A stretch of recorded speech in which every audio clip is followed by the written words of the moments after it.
ভূমিকম্পে ধসে পড়েছে ঢাকার আরমানিটোলার একটি ভবনের একাংশ। ঘড়ির কাঁটায় তখন সকাল 10:38। কিছু বুঝে ওঠার আগেই এক প্রলয়ঙ্করী ঝাঁকুনিতে কেঁপে উঠল তিলোত্তমা নগরী। পায়ের তলার মাটি যেন সরে যাচ্ছিল। বহুতল ভবনগুলো দানবের মতো দুলছিল এদিক ওদিক। আর সেই কম্পনেরই শিকার হল পুরান ঢাকার আরমানিটোলার ঐতিহ্যবাহী কসাইটুলি। বিকট এক শব্দে খান খান হয়ে গেল সকালের নিস্তব্ধতা। মুহূর্তের মধ্যে একটি পুরনো ভবনের একাংশ তাসের ঘরের মতো হুড়মুড়িয়ে ধসে পড়ল। চারদিকে উঠল ধুলোর ঝড়, আর তার সাথে মিশে গেল মানুষের বুক ফাটা আর্তচিৎকার ও বাঁচার আকুতি। যারা মুহূর্তকাল আগেও নিজেদের দৈনন্দিন কাজে ব্যস্ত ছিলেন, তারাই এখন ধ্বংসস্তূপের নিচে চাপা পড়ার ভয়ে দিকবিদিক জ্ঞানশূন্য হয়ে ছুটছেন। চারদিকে শুধু আতঙ্ক, ভয় আর হাহাকার। খবর পেয়েই ঘটনাস্থলে ছুটে আসে ফায়ার সার্ভিসের 2টি ইউনিট। সাইরেনের তীব্র শব্দে প্রকম্পিত হতে থাকে পুরো এলাকা। উদ্ধারকর্মীরা জীবনের ঝুঁকি নিয়ে ঝাঁপিয়ে পড়েন উদ্ধার কাজে, ধ্বংসস্তূপের নিচে কেউ আটকে আছে কিনা সেই আশঙ্কায়। রাজধানী ঢাকাসহ প্রায় সারা দেশই এই আকস্মিক কম্পনে থরথর করে কেঁপে ওঠে।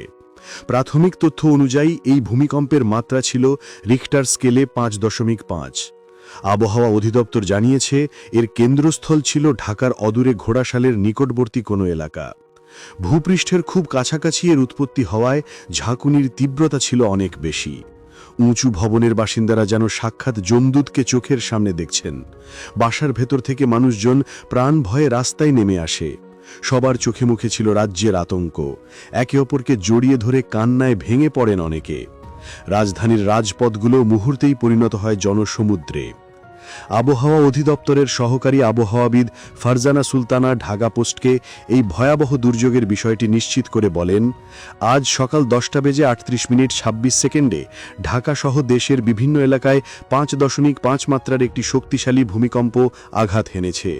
আমরা সবাইকে অনুরোধ করছি, আতঙ্কিত না হয়ে নিরাপদ স্থানে অবস্থান করুন।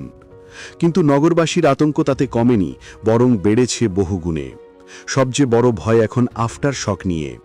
এই বিষয়ে ফারজানা সুলতানা বলেন, প্রাথমিক তথ্য অনুযায়ী এই ধরনের ভূমিকম্পের পর ছোটখাটো আফটার শকের সম্ভাবনা থাকতেই পারে। তবে আতঙ্কিত হওয়ার কিছু নেই। এখনও পর্যন্ত তেমন জোরালো কোনো সম্ভাবনা আমরা দেখতে পাইনি। কিন্তু তার এই আশ্বাসের পরেও মানুষের মন থেকে ভয় কাটছে না।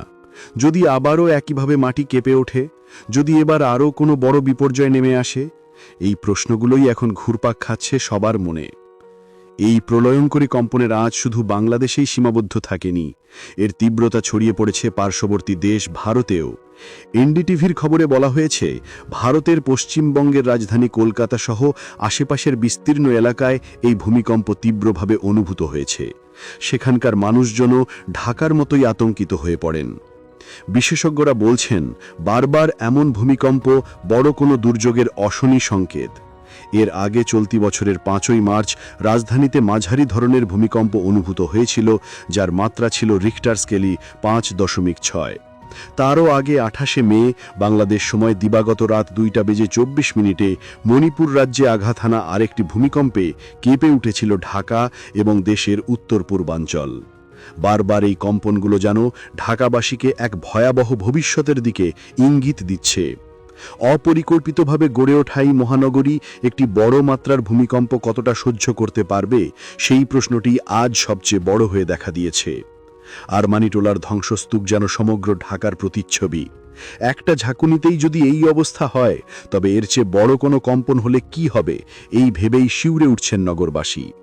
আপাতত কম্পন থেমেছে, কিন্তু থামেনি নগরবাসীর বুকের কাঁপুনি।